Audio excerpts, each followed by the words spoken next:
ছাত্ৰ-ছাত্ৰীসকল এতিয়া আমি তোমালোকক লখিমপুৰ জিলাত যি সোশ্যাল সায়েন্সৰ যি পৰীক্ষা হৈ গ'ল তাৰ সম্পৰ্কত তাৰ এমসিকিউ খিনি তোমালোকক মই সলভ কৰি দিম এতিয়া তোমালোকৰ 1 নম্বৰটো হৈছে তোমালোকৰ 1 নম্বৰ যিটো উত্তৰ হেতু তোমালোকৰ তাৰ উত্তৰটো হৈছে পৰ্তুগীজ 2 নম্বৰটো অপচন শুদ্ধ মানে বি টো অপচন শুদ্ধ 2 নম্বৰটো হৈছে হু ওয়াজ দা ফাৰ্স্ট ভাইসৰয় অফ ইন্ডিয়া তাৰ আমাৰ উত্তৰটো হৈছে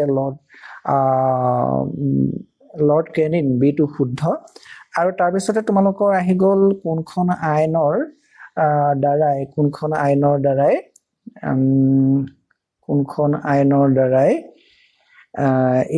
কোনখন আইনে ইষ্ট ইণ্ডিয়া কোম্পানীৰ শাসন ভাৰতত সমাপ্ত কৰি ব্ৰিটিছ ৰাজকীয় শাসনৰ অধীনলৈ আনিছিল সেইখন হৈছে সি টো অপচন শুদ্ধ যে দা গভৰ্নমেন্ট অফ ইণ্ডিয়া এক্ট 1858 তাৰ পিছতে আমাৰ আহি গ'ল তোমাৰ 4 নম্বৰটো অপচনটো বি টো শুদ্ধ যে আনন্দ মঠৰ লেখক কোন হেতু হৈছে বঙ্কিম চন্দ্ৰ চট্টোপাধ্যায় তাৰ পিছত আমি এতিয়া পুনৰ আকৌ পিছলৈ গৈ আছো 5 নম্বৰটোলৈ আমি গলো 5 নম্বৰটো তোমালোকক কৈ দিছো এতিয়া 5 নম্বৰটো নিম্নলিখিত বোৰ মিলাব লাগে এতিয়া আৰ্য সমাজৰ প্ৰতিষ্ঠাপক কোন আছিল আৰ্য সমাজৰ প্ৰতিষ্ঠাপক তোমাৰ স্বামী দয়ানন্দ সৰস্বতী ঠিক তেনে ধৰণে বাৰ্ম সমাজৰ প্ৰতিষ্ঠাপক হৈছে তোমাৰ বাৰ্ম সমাজৰ প্ৰতিষ্ঠাপক হৈছে ৰাজা ৰামমোহন ৰায় মানে আমি বি টো আমাৰ শুদ্ধ হ'ব তাৰ পিছতে আমি এতিয়া পিছলৈ আকৌ যাম 6 নম্বৰলৈ আহিছো 6 নম্বৰটো উত্তৰটো 1878 চনৰ অমিত বজাৰ পত্ৰিকা ইংৰাজী ভাষাৰ প্ৰকাশনলৈ কিয় সলনি কৰা হৈছিল তাৰ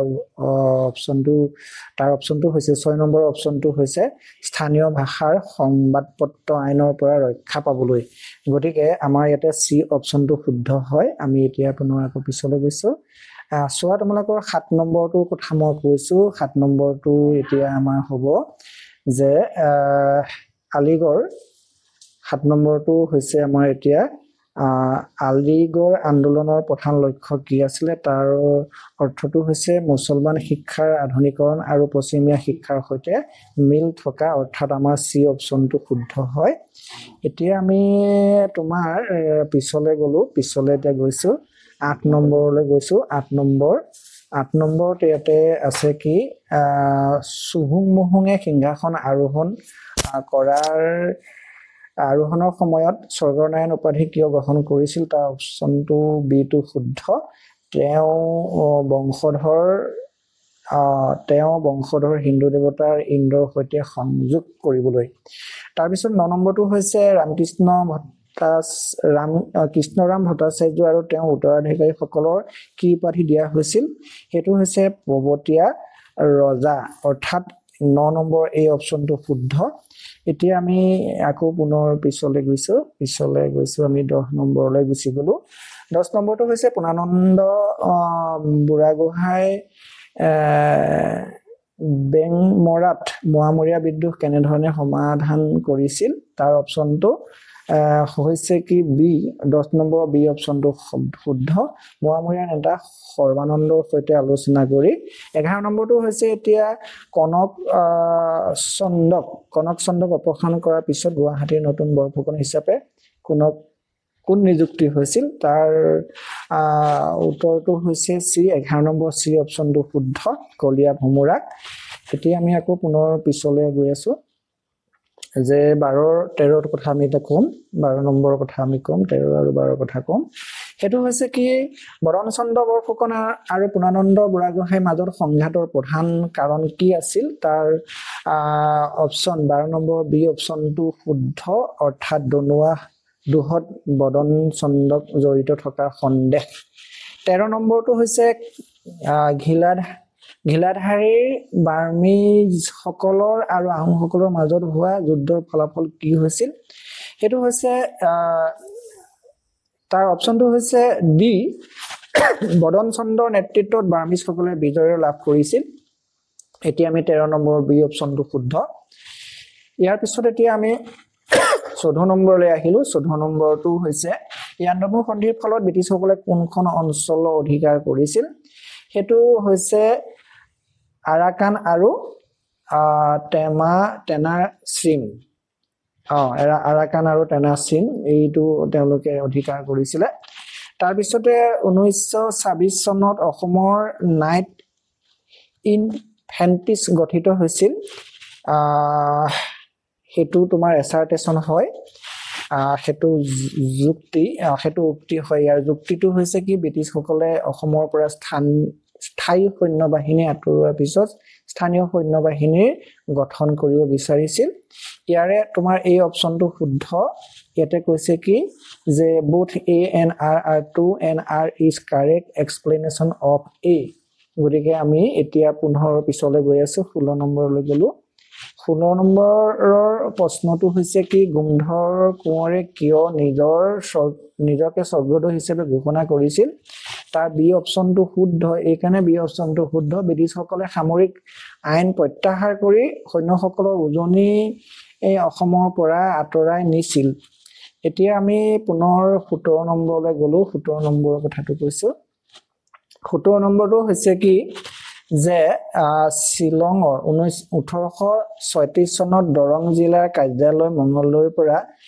তেজপুৰলৈ স্থানান্তৰ কৰাৰ কাৰণ কি আছিল এটো হৈছে তোমাৰ বি অপচনটো শুদ্ধ মঙ্গলদৈ প্ৰায় বানপানীৰ সমস্যাত পৰিছিল আৰু অসুস্থ এলেকা হিচাপে পৰিগণিত হৈছিল ইয়াৰ পিছত এতিয়া আমি 18 নম্বৰলৈ গলো 18 নম্বৰৰ উত্তৰটো আমি চাওঁ প্ৰশ্নটো চাওঁ 18 নম্বৰ হৈছে কি তলৰ ছবিখনত দেখুৱা অবয়ৱটো চিনাক্ত কৰা ছবিখনত কোনটো অবয়ৱ ইয়াত কথা কৈছে এটো হৈছে তোমাৰ ফ্ৰান্সৰ এট্ৰেটাত সমুদ্ৰৰ পৰা দেই ইয়াৰ এই অপচনটো শুদ্ধ তাৰ পিছত আমি এতিয়া 18 লৈ 19 লৈ গলো 19 টো হৈছে ডেল্টা বা দ্বীপ কি ইয়াৰ উত্তৰটো হৈছে সি অৰ্থাৎ নদীৰ মাজত গঠিত এবিধ বালিচৰ হয় এটা বিছলৈ গুছি গলো যে পান্ত্ৰগ্ৰাস ক'ত অৱস্থিত হয় হেতু হৈছে পান্ত্ৰগ্ৰাস অৱস্থিত হয় সি অপচনটো শুদ্ধ বিছৰ সিটো শুদ্ধ ভীমবাহৰ অন্তিম অংশত গতিকে আমি আকৌ এতিয়া পুনৰ পিছলৈ গৈছো তোমালোকক এতিয়া মই ক'ব বিচাৰিছো উৰাজাহাজৰ আকাশী পথেৰে কিয় ষ্ট্ৰেফিয়াৰৰ মাজেদি হয়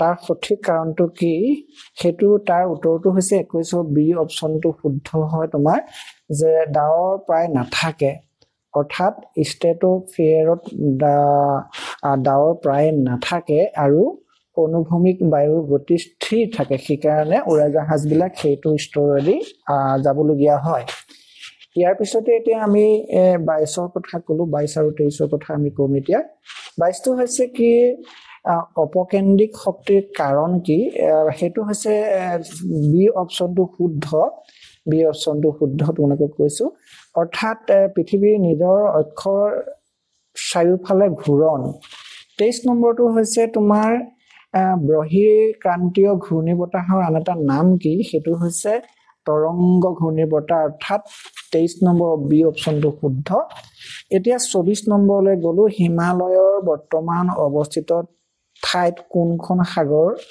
আছিল এতিয়া তোমাৰ হেতু থ্ৰেচিছ সাগৰ অৰ্থাৎ বি অপচনটো শুদ্ধ এতিয়া গতিকে আমি 24ৰ বি অপচনটো শুদ্ধ বুলি কৈছো পিছলৈ আমি এতিয়া গলো 25 আৰু 26ৰ কথা তোমালোকক কৈছো 25 নম্বৰ হৈছে কি ভাৰতৰ পূব উপকূলীয় অংশত তলৰ কোনটো অৱস্থিত হেতু হৈছে লক্তঘৰ অৰ্থাৎ ডি অপচনটো শুদ্ধ এতিয়া আমি 26টো কথা কলো যে মুঠ ৰাষ্ট্ৰীয় আয়ৰ মুঠ জনসংখ্যাৰ হৰণ কৰি অৰ্থাৎ জনমূৰি আয় কেনেকৈ গণনা কৰা হয় হেতু তাৰ উত্তৰটো এটো অপচন শুদ্ধ অৰ্থাৎ মুঠ ৰাষ্ট্ৰীয় আয়ক মুঠ জনসংখ্যাৰ হৰণ কৰি জনমূৰি আয় গণনা কৰিব পাৰি ইয়াৰ পিছত এতিয়া আমি 27 লৈ গুছি গলো 27টো কথা কৈছো তোমালোকক অসমৰ ব্ৰহ্মপুত্ৰৰ দক্ষিণ পাৰৰ নদী কোনখন হয় সেইখন হৈছে হেতু হৈছে বুঢ়ীদিহিং অৰ্থাৎ 27 নম্বৰ চি অপশ্যনটো শুদ্ধ। এতিয়া আমি 28ৰ ফালে গ'লো। কাৰ্বি আংলঙৰ কোনটো ডাঙৰ মালভূমিৰ অংশ? কাৰ্বি আংলং কোনটো ডাঙৰ মালভূমিৰ অংশ? সেইটো হৈছে মেঘালয় মালভূমি অৰ্থাৎ মেঘালয় প্লেটিউছ। এতিয়া আমি 29ৰ কথা ক'লো যে অসমৰ পাক মৌচুমী ঋতুৰ সময়সীমা কিমান? সেইটো তোমাৰ 29ৰ চি অপশ্যনটো শুদ্ধ। মাৰ্চৰ পৰা মে'লৈ হয়। আমি আকৌ পুনৰ এতিয়া পিছলৈ যাম। আমি 30ৰ কথা কৈছো যে 30ৰটো তোমাৰ কৈছে যে ব্ৰহ্মপুত্ৰ দক্ষিণ পাৰ আৰু কপিলী নদীৰ সমভূমি অৰ্থাৎ অসমৰ পুৰণি পলসুৱা মাটি ক'ত পোৱা যায়? ইয়াৰ উত্তৰটো আমাৰ এইটো উত্তৰটো শুদ্ধ। তাৰপিছত আমি এতিয়া 31লৈ গ'লো যে বৰষুণৰ সৃষ্টিকোণৰ পৰা ক্ৰান্তীয় চিৰসেউজীয়া অৰণ্য বৈশিষ্ট্য কি? এইটো তোমাৰ অপশ্যন বিটো শুদ্ধ। অৰ্থাৎ এই অৰণ্যত বছৰি 300 চেণ্টিগ্ৰেডৰ বা তাতকৈ অধিক বৰষুণ হোৱাৰ অঞ্চলত পোৱা যায়।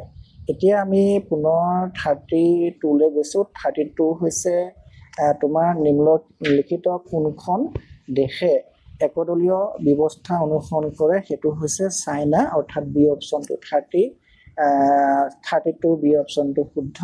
এতিয়া 33লৈ কৈছো মই। 33 তোমাৰ নিম্নলিখিত কোনটো ভাৰতৰ অঞ্চলৰ আঞ্চলিক ৰাজনৈতিক দলৰ উদাহৰণ? সেইটো হৈছে এই অপশ্যনটো শুদ্ধ, শিৱসেনা। তাৰপিছত আমি এতিয়া পুনৰ আকৌ পিছলৈ গৈ আছো। পিছলৈ আমি 34টো তোমালোকক ক'ব বিচাৰিছো। 34টো হৈছে ইয়াতে যুক্তি আৰু উক্তি আছে।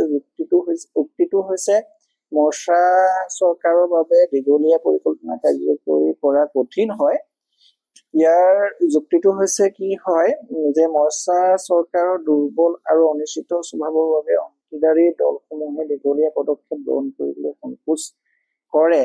গতিকে আমাৰ এই অপশ্যনটো শুদ্ধ হয়। এতিয়া 34 এই অপশ্যনটো শুদ্ধ। both assertion and reason are correct and the reason are is the correct explanations of assertion দেই। গতিকে আমাৰ তেনেকুৱা ধৰণৰ হ'ল। আমি এতিয়া পুনৰ আকৌ পিছলৈ যাম। এতিয়া পিছৰ 35টোৰ কথা আমি ক'ব বিচাৰিছো। 35টো হৈছে নিম্নলিখিত কোনটো ৰাষ্ট্ৰপতি চৰকাৰৰ সুবিধা? তাৰ এই অপশ্যনটো আমাৰ শুদ্ধ হয়। কৈছে যে এই শাসন প্ৰণালীত চৰকাৰ তিনিটা অংগৰ মাজত ক্ষমতাৰ বিভাজন নিশ্চিত কৰে আৰু যাৰ ফলত তেওঁলোকৰ স্বাধীনতা থাকে। এতিয়া আমি 36ৰটো কথা তোমালোকক কৈছো। 36ত এতিয়া কৈছে কি ষ্টিফেন লেখকৰ মতে নিম্নলিখিত কোনটো চৰকাৰ শ্ৰেণীবিভাজনৰ অংশ নহয়? এইটো হৈছে প্ৰজাতন্ত্ৰ অৰ্থাৎ বি অপশ্যনটো। 36ৰ বি অপশ্যনটো শুদ্ধ।